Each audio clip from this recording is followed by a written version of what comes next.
Assalamualaikum warahmatullahi wabarakatuh. Jadi di pertemuan terakhir menjelang UTS ini kita akan membahas sedikit mengenai ARIMA modeling. Jadi kalau yang kemarin ada ARIMA modeling yang di 2 pertemuan terakhir. Kemudian kali ini kita akan membahas mengenai seasonal ARIMA model. Jadi apa itu seasonal ARIMA model? Kemudian perbedaannya dengan ARIMA modeling kemarin apa? Nah, kemudian akan dilanjutkan dengan bagaimana cara mengidentifikasikan atau menentukan model seasonal ARIMA sesuai dengan time series data yang kita punya. Kemudian bagaimana melakukan forecasting dengan seasonal ARIMA model ini. Nanti kita akan bahas satu persatu. Kemudian di akhir juga akan saya tunjukkan mengenai bagaimana menggunakan R untuk melakukan modeling dengan seasonal ARIMA ini. Nah, kita mulai dulu di sini dengan term seasonality. Jadi seasonality ini kan merupakan salah satu komponen dari time series. Jadi di pertemuan awal dulu pada waktu kita membahas di komposisi itu kan salah satu komponennya adalah seasonal atau musiman gitu ya. Jadi secara definisi seasonality ini adalah pola yang teratur yang perubahannya itu akan berulang sepanjang S time period. Jadi ketika S time period, jadi ketika periode waktunya itu sama dengan S, maka polanya itu akan berulang.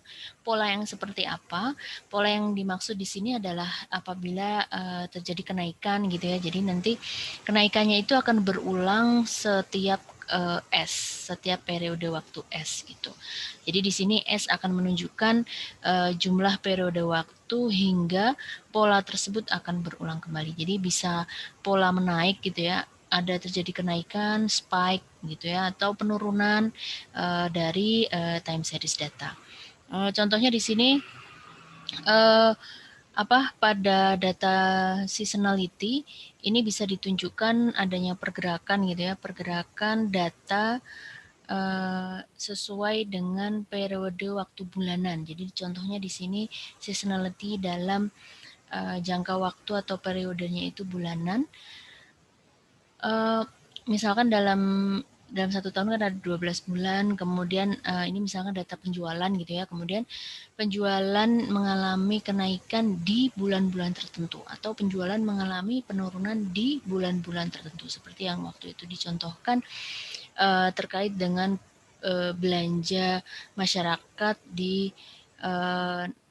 Natal dan Tahun Baru misalkan yang polanya tetap ya sesuai dengan kalender sesuai dengan tahun kalender gitu ya. Nah, di sini kita bisa bilang bahwa S-nya ini akan sama dengan 12. Jadi nanti pola kenaikan itu nanti akan berulang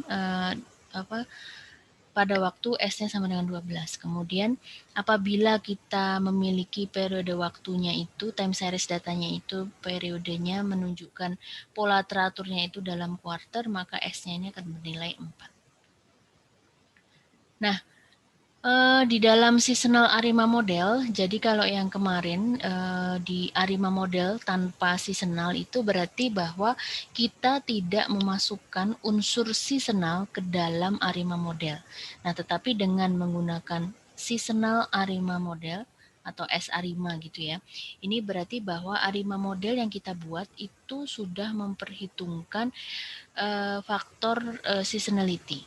Nah, jadi di sini seasonal AR dan MA, jadi di autoregressive dan moving average-nya itu akan memprediksi menggunakan data value dan error pada periode tertentu dengan menggunakan lag yang merupakan kelipatan dari S.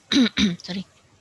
Yang merupakan kelipatan dari S. S di sini ini akan menunjukkan panjang dari seasonality-nya. Contohnya dengan menggunakan data bulanan, S-nya sama dengan 12 ya. Jadi misalkan kita punya atau melakukan seasonal first order autoregressive model, maka kita akan menggunakan XT-12 untuk memprediksi nilai X pada periode T. Jadi di sini contohnya untuk data penjualan kipas angin gitu ya, cooling fans. Jadi ini contohnya di bulan Agustus itu terjadi kenaikan penjualan cooling fans karena Agustus kan merupakan awal musim panas ya, atau puncak musim panas. Nah, jadi di sini kalau kita akan memprediksi nilai penjualan di bulan Agustus, maka itu berarti akan menggunakan nilai dari data bulan Agustus yang lalu. Nah, untuk yang seasonal second order autoregressive model, ini berarti second order ya, berarti tadi kan kelipatan dari S-nya, karena di sini ada second order, maka untuk memprediksi nilai X pada periode T, maka itu akan menggunakan nilai dari XT minus 12 dan XT minus 24. Ini dengan asumsi S-nya adalah 12. Sehingga kalau tadi kita memprediksi yang cooling fans di bulan Agustus tadi, berarti untuk yang second order, yang seasonal second order auto regressive berarti akan menggunakan data penjualan di Agustus tahun sebelumnya dan Agustus tahun sebelumnya lagi. Nah, kemudian demikian pula dengan yang seasonal first order pada MA1 model. Jadi dengan menggunakan S sama dengan 12, maka prediktornya itu adalah WT minus 12. Jadi menggunakan prediktor di T-nya itu adalah kelipatan dari S. Jadi untuk yang seasonal second order itu juga menggunakan WT minus 12 dan WT minus 24. Kemudian differencing. Jadi proses differencing ini perlu dilakukan. Jadi pada saat awal-awal melihat di awal ya, nanti di tahap-tahapannya itu akan selalu dimulai dari plotting data. Nah, jadi ketika kita memiliki seasonality di dalam time series datanya, atau ketika time series datanya itu terindikasi memiliki seasonality, maka perlu dilihat juga data yang sudah diferencingkan. Nah, mengapa? Karena biasanya seasonality ini akan menyebabkan seriesnya itu menjadi non-stasioner. Karena untuk rata-rata nilai pada waktu tertentu dengan di dalam seasonal span-nya atau di dalam periode seasonal span-nya itu akan berbeda dengan rata-rata nilai pada waktu yang lain. Nah, jadi di sini seasonality ini akan menyebabkan datanya itu menjadi non-stasioner. Jadi contohnya untuk data penjualan cooling fans tadi itu akan selalu memiliki ketika dibandingkan dengan bulan-bulan yang lain ya. Jadi data penjualan cooling fan di bulan-bulan summer atau di musim panas itu akan selalu lebih tinggi dibandingkan dengan bulan-bulan lainnya. Jadi ini secara rata-rata tadi ya.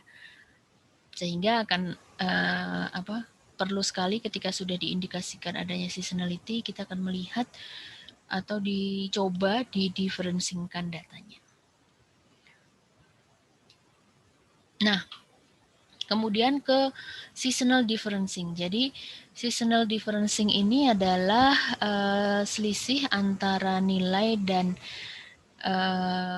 nilai pada lag yang kelipatan dari S. Jadi di sini contohnya adalah ketika S-nya sama dengan 12, maka seasonal difference itu adalah selisih antara nilai dengan nilai pada lag yang kelipatan dari S. Jadi XT minus XT minus 12. Ketika S-nya sama dengan 12. Nah, difference dari tahun sebelumnya itu mungkin akan sama. Jadi akan sama untuk setiap bulan dari data yang kita miliki, sehingga itu akan menunjukkan datanya itu adalah stasioner.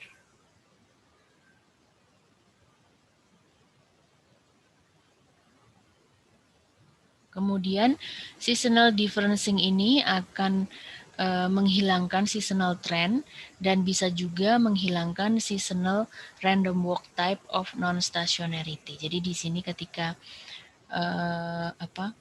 dilakukan seasonal differencing, maka itu juga akan sekaligus meniadakan seasonal trend dan juga seasonal random walk yang merupakan bagian dari non-stationarity. Nah, kemudian ketika jadi yang sebelumnya adalah kita bicara seasonal differencing. Nah, di sini di dalam seasonal ARIMA model kita juga akan memperhitungkan non-seasonal differencing. Jadi untuk proses differencingnya itu juga ada dua. Yang pertama tadi adalah seasonal differencing, kemudian adalah non-seasonal differencing. Jadi ketika trennya, ketika time series data kita mengandung tren, maka kita juga akan melakukan differencing yang berjenis non-seasonal differencing. Jadi di sini dia akan dilakukan proses differencing akibat pengaruh tren di dalam time series data yang kita punya. Jadi dengan menggunakan first difference untuk non-seasonal differencing ini akan menyebabkan datanya itu menjadi di trend, jadi menghilangkan komponen trend di dalam datanya. Jadi di sini kita akan menggunakan atau melakukan proses differencing pada xt minus xt minus 1. Ini adalah bentuk dari non-seasonal differencing. Jadi ini juga perbedaan dengan yang ARIMA model kemarin, bahwa kalau ARIMA model kemarin proses differencingnya juga hanya satu macam. Nah, untuk yang seasonal ARIMA model kita ada seasonal differencing dan non-seasonal differencing, di mana non-seasonal differencing akan dilakukan jika data time series data kita memiliki tren atau terindikasi memiliki komponen tren. Nah, kemudian differencing for trend and seasonality. Nah, jadi ketika dua-duanya ada, jadi ketika ada trend dan seasonality di dalam time series, maka kita akan mengaplikasikan keduanya. Jadi dua-duanya akan dilakukan differencing,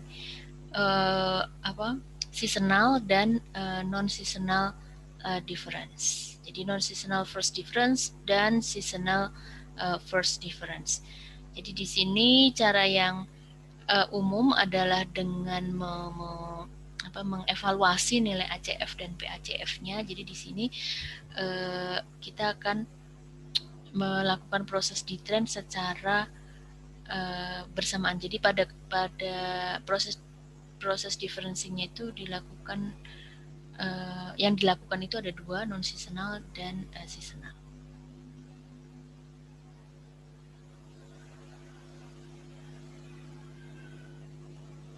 Nah, nanti pada saat prosesnya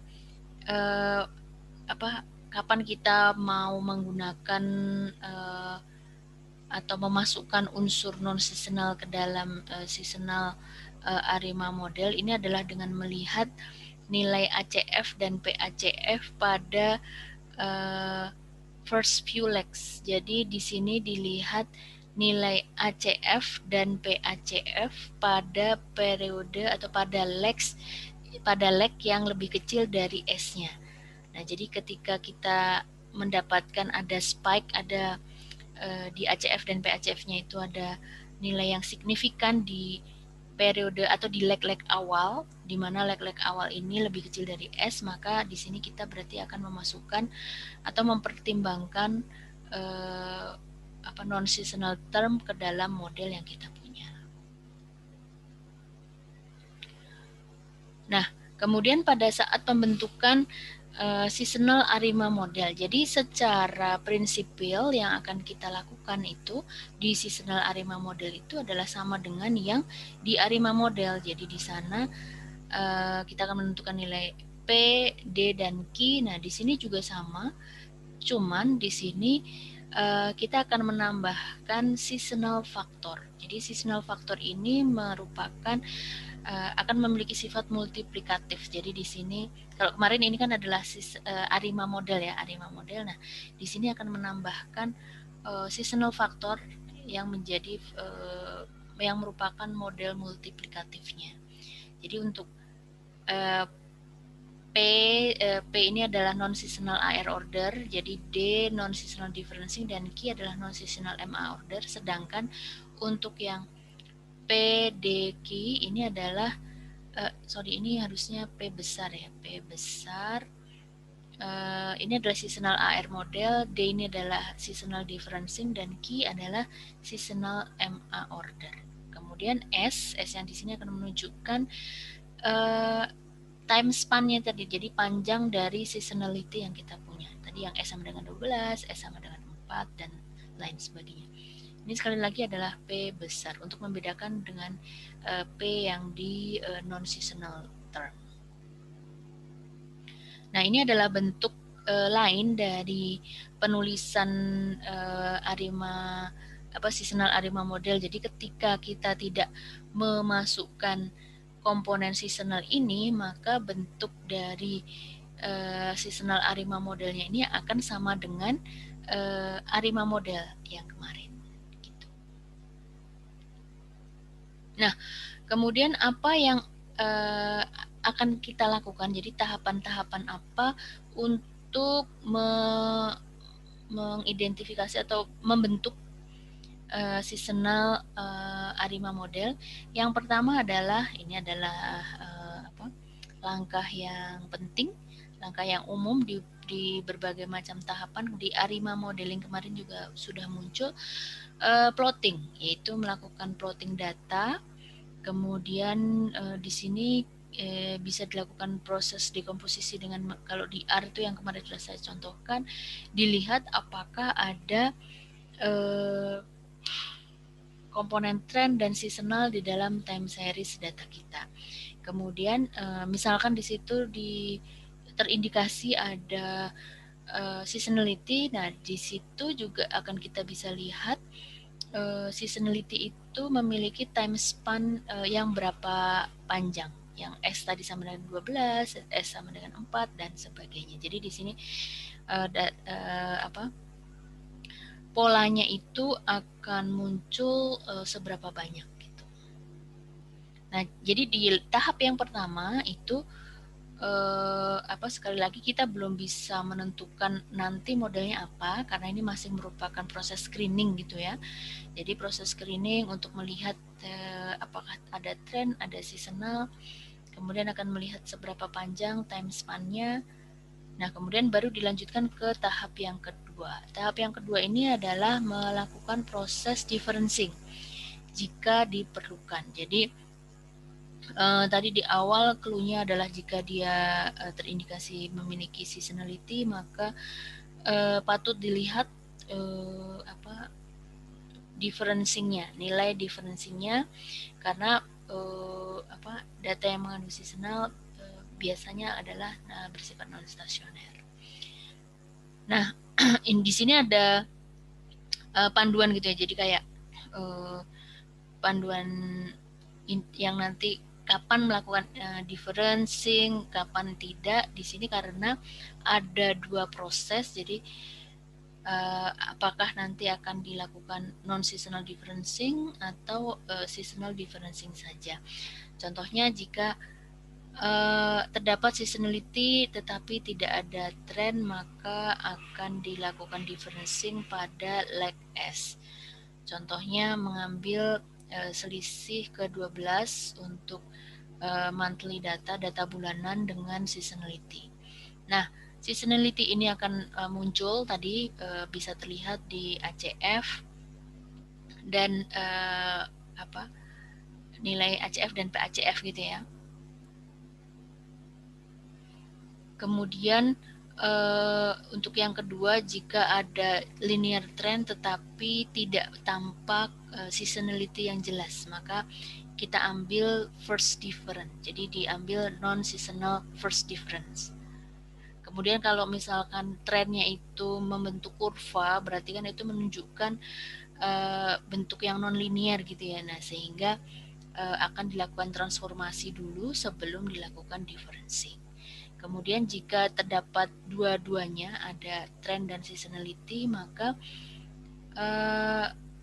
yang pertama dilakukan adalah dilakukan seasonal difference, kemudian dievaluasi dulu apakah trennya itu sudah ikut sudah terremove atau belum. Kalau misalkan trennya masih di situ, maka dilakukan first difference atau non seasonal first difference. Kemudian step ketiga ini akan melihat mengevaluasi nilai ACF dan PACF-nya. Jadi ACF dan PACF pada nilai differencing tadi ya, jika di tahap sebelumnya kita sudah melakukan proses differencing. Nah, seperti yang di proses ARIMA modeling itu kan teman-teman kayak masih beberapa pertanyaan itu juga tersirat bahwa teman-teman itu kayak masih belum, nanti kenapa pembacaan atau pengambilan kesimpulan di ACF dan PACF yang dilakukan antar kalian itu menimbulkan model yang berbeda-beda gitu. Nah, jadi di sini yang perlu diperhatikan bahwa mengevaluasi ACF dan PACF ini merupakan proses yang berkesinambungan gitu. Jadi untuk data yang sebenarnya, ketika teman-teman memutuskan satu model dari melihat ACF dan PACF itu mungkin harus dilakukan evaluasi model sampai beberapa kali gitu. Jadi nggak bisa, kalau teman-teman butuh kepastian gitu, kita pengennya ngelihat ACF dan PACF yang seperti apa yang pas evaluasi pertama langsung berhasil. Nah, sayangnya enggak, karena ini merupakan proses yang iteratif. Jadi nanti ketika di akhir, bukan di akhir, tapi di tahap selanjutnya itu kemarin sama seperti kemarin ada proses residual check dan belum memenuhi syaratnya, maka kan akan diulangi lagi ke proses ini, ke proses pemilihan model dengan melihat ACF dan PACF-nya. Nah, jadi sekali lagi, proses evaluasi dengan ACF dan PACF itu merupakan proses iteratif yang masing-masing peneliti atau masing-masing dari kalian mungkin akan memulai dari start yang berbeda gitu. Nah, tapi kan di dalam proses selanjutnya kan kita masih punya patokan gitu ya. Nanti misalkan memilih beberapa model, berarti melihat nilai AIC sama BIC-nya gitu ya. Kemudian melihat residual plot-nya gitu. Jadi tetap di sini kita akan melihat kalau yang kita menggunakan istilahnya adalah educated guessing. Jadi guessing-nya itu enggak bukan sekedar ngarang gitu. Oh, berarti melihat karena ACF dan PACF-nya merupakan proses iteratif, jadi sebenarnya bisa ngawur-ngawur aja.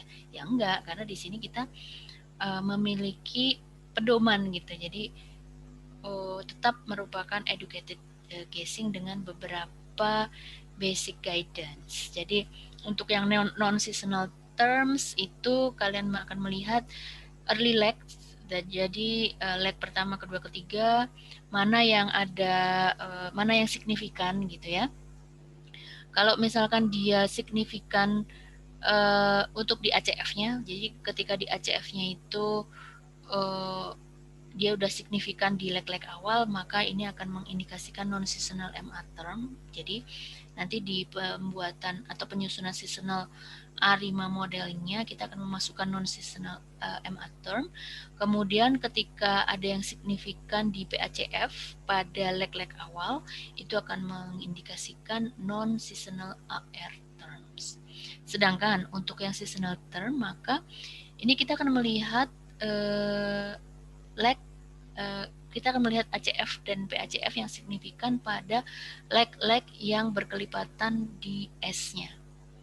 Jadi S-nya apakah 12, misalkan S-nya 12 berarti 12, 24, 36 dan sebagainya.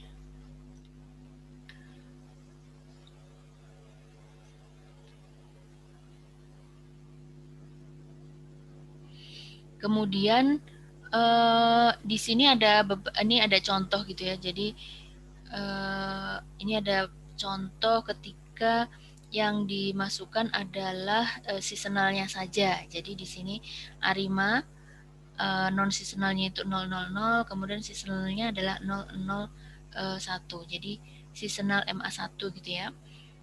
Nah, jadi di sini terdapat spike pada leg 12 di ACF, tetapi tidak terdapat significant spike di leg yang lain.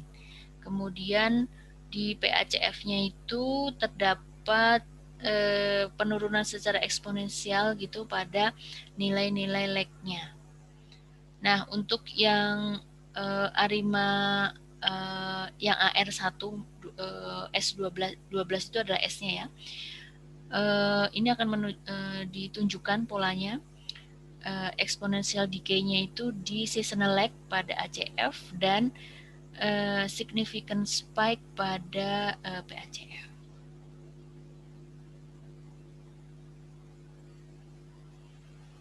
Nah, nanti bagaimana proses yang sebenarnya mungkin akan terlihat jelas nanti di bagian contoh gitu ya, contoh dengan menggunakan sintaks dan output dari ACF dan PACF time series datanya. Nah, kemudian di langkah yang keempat adalah mengestimasi model yang kita pilih tadi di tahap atau di langkah ketiga. Nah, jadi jangan lupa untuk memasukkan komponen differencing-nya ya. Jadi tadi pas di langkah kedua tadi sudah dilakukan differencing berapa kali gitu ya. Terus apakah non seasonal atau seasonal differencing. Kemudian yang perlu diingat dari proses differencing itu nanti pada saat pemilihan model ya teman-teman akan memilih model yang proses differencing-nya itu sedikit gitu ya. Jadi makin sedikit proses differencing itu lebih preferable karena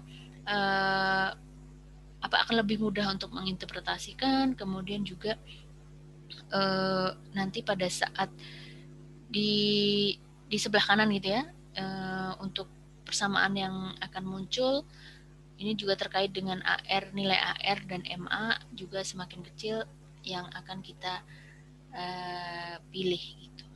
Kalau misalkan kita memiliki beberapa model yang nilainya itu sama atau hampir sama. Jadi di langkah kelima ini mengecek atau mengevaluasi residual, kemudian bisa pakai ACF-nya yang harus semuanya signifikan gitu ya. Kemudian nilai Q statistik di box Peirce, kemudian membandingkan nilai IIC dan BIC mana yang paling kecil gitu ya. Kemudian jika hasil dari pembacaan atau evaluasi residual itu mereka saling berkontradiksi, jadi antara pembacaan ACF, box Peirce dan IIC-nya itu nggak satu arah gitu ya. Ini berarti kita bisa mengulang ke langkah ketiga atau ke langkah kedua. Tapi biasanya akan dimulai, kita akan balik lagi ke langkah yang ketiga dulu. Gitu. Berarti di sini mungkin ada model yang lain yang lebih obvious yang pembacaan hasil kesimpulan di residual check itu akan lebih jelas. Ini untuk yang contoh. Setelah ini kita akan lanjutkan ke contoh dengan menggunakan area. Nanti sintaksnya bisa kalian lihat di slide ini, di slide setelah ini. Kemudian nanti kalian bisa praktekkan dengan menggunakan R di rumah. Nah, untuk time series data yang akan kita gunakan sebagai contoh, itu akan kita gunakan data yang ada di dataset R, di dataset R, data Euro retail. Dia merupakan data quarter gitu ya, data quarterly data mengenai penjualan gitu, penjualan. Kemudian untuk memanggil datasetnya jangan lupa untuk memanggil library ggplot2 dan library yang kemarin apa itu fpp2. Jadi yang kemarin kita gunakan dua library yang kemarin kita gunakan juga kita gunakan lagi di sekarang. Kemudian kita mulai dulu dari plotting, melakukan proses plotting dari datanya. Kemudian ini adalah untuk memberi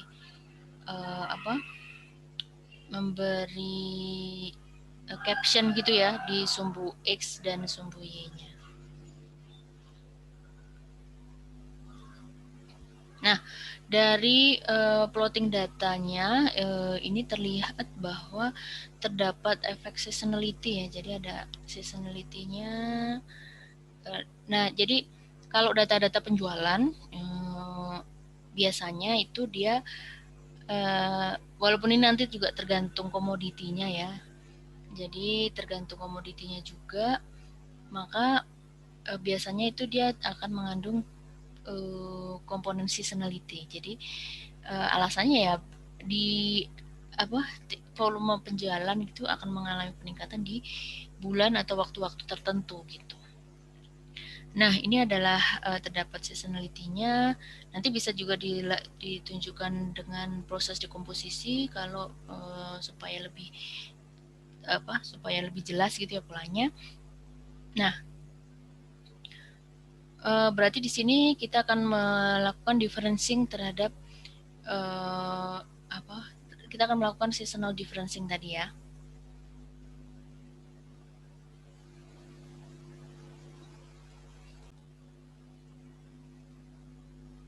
Berarti di sini kita akan melakukan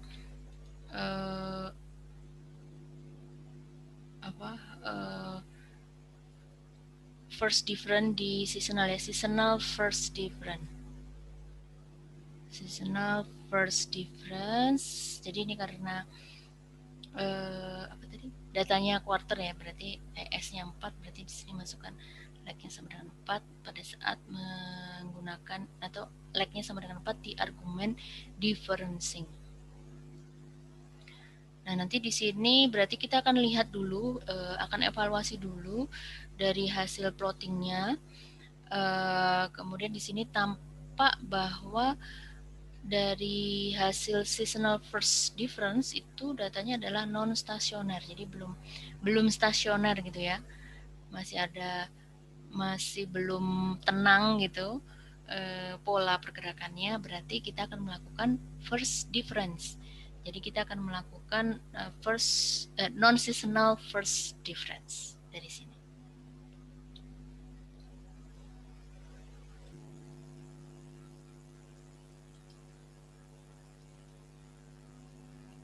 Ini adalah proses non-seasonal first difference. Ya. Jadi setelah tadi seasonal first difference, kemudian non-seasonal first difference. Kemudian di sini kita akan lihat lagi polanya ya. Jadi di sini polanya sudah lebih tenang tadi daripada yang tadi. Kemudian kita lihat ACF dan PACF-nya. Jadi dari sini kita akan menentukan model seasonal arimanya. Jadi dengan melihat ACF dan PACF-nya. Nah, di sini bisa terlihat bahwa untuk di ACF dulu ya, dari pembacaannya di ACF dulu, di situ dia terdapat significant spike-nya itu di leg 1. Di leg pertama ini sudah signifikan, ini berarti mengindikasikan non-seasonal MA model. Jadi non-seasonal MA1. Kemudian di situ juga terdapat significant spike di 4 di leg 4. Nah, ini juga akan menunjukkan atau mengindikasikan seasonal MA1. Jadi ingat S yang kita gunakan kan 4 ya. Jadi di sini dilihat ACF-nya dia signifikan di leg-leg awal yang lebih kecil dari S, itu mengindikasikan MA. Kemudian ketika dia terdapat spike significant spike di kelipatan S, itu berarti seasonal MA. Nah, jadi di sini kita akan mulai dulu dari model ARIMA 011 0114. Jadi ARIMA 011 ini kan berarti proses differencingnya tadi kan untuk yang seasonal, yang non seasonal juga 1 kali, yang seasonal juga 1 kali gitu ya. Nah, tapi dari pembacaan PACF-nya nanti bisa kalian mulai juga dari PACF-nya itu menunjukkan AR1 ya, AR1, dan untuk yang non seasonal, kemudian yang seasonal, aku ulangi ya supaya tadi lebih jelas kayak yang tadi aku kebalik. Jadi untuk yang PACF kita juga bisa mulai pembuatan modeling dengan melihat nilai PACF-nya. Ini untuk titik awal gitu ya, starting point dalam pembuatan penentuan modelnya. Jadi kalau dilihat dari PACF-nya kan berarti dia adalah nilai AR-nya yang non seasonal adalah 1, AR1, kemudian untuk yang seasonal ini adalah ada spike yang signifikan di leg keempat dan S-nya 4 gitu ya. Berarti di sini adalah AR1 untuk yang seasonalnya. Jadi bisa juga mulainya adalah ARIMA 110 1104. Nah, tapi untuk proses selanjutnya kita akan pakai yang MA ya, yang dilihat dari nilai ACF-nya, ARIMA 011 0114.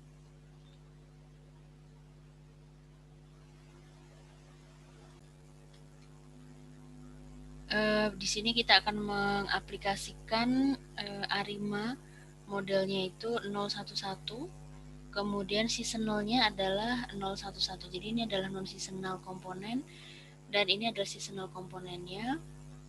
Kemudian kita eksekusi. Kemudian kita evaluasi lagi untuk nilai ACF dan PACF-nya. Nah, nilai ACF dan PACF-nya ini ternyata signifikan di leg 2 gitu ya, di leg 2.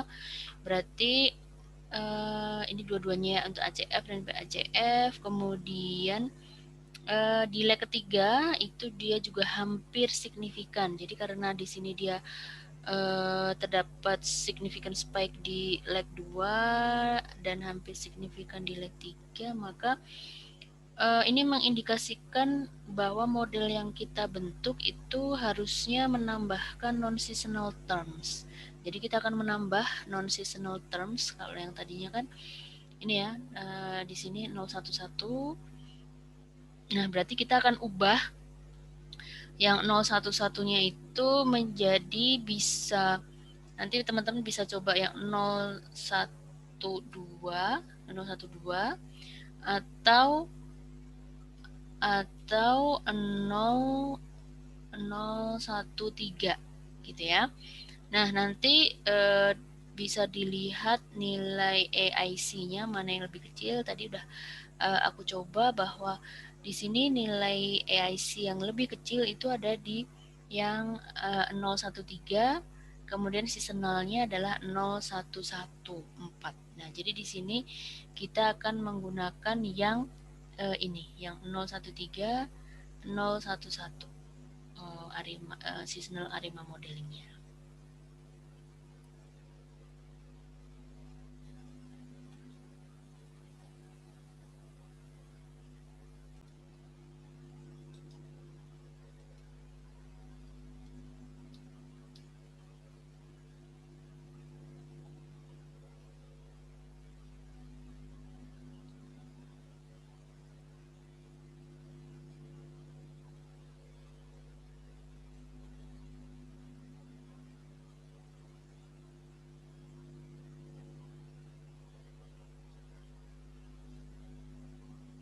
Nah, kemudian untuk yang di sini berarti kita akan melakukan fitting terhadap dengan menggunakan model yang kita pilih tadi ya, yang 013 dan 011.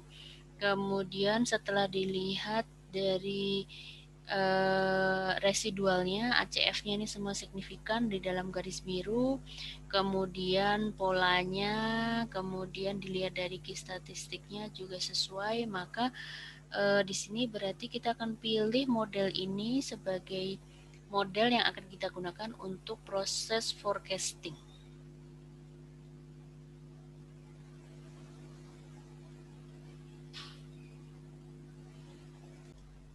Ini adalah proses forecasting yang kita lakukan.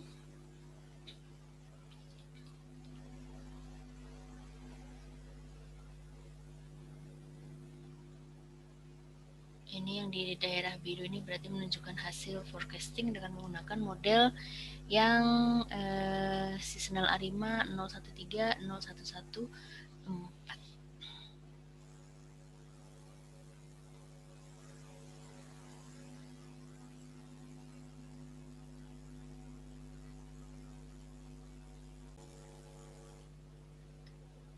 Baik, jadi demikian contoh yang bisa saya berikan. Semoga penjelasannya bisa dimengerti. Terima kasih atas perhatiannya. Assalamualaikum warahmatullahi wabarakatuh.